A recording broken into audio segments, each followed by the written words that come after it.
Hakika Mheshimiwa Spika, umeliongoza vyema bunge hili na kukamilisha mikutano 19 katika bunge hili la 12.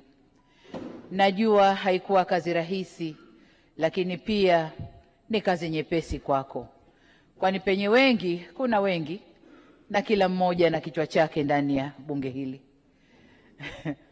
Kwa hiyo haikuwa kazi rahisi kwako,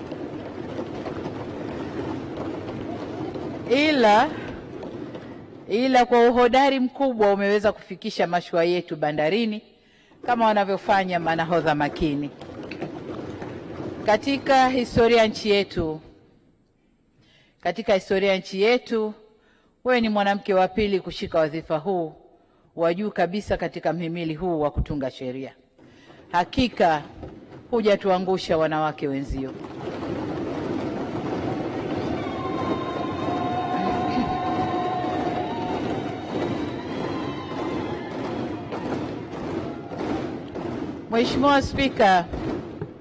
Mheshimiwa Spika, uzoefu wako wa kitaifa na kimataifa umekuwa chachu inayohakikisha kazi hii inafanyika kwa viwango vya hali ya juu na hivyo kuendelea kulijengea heshima bunge letu.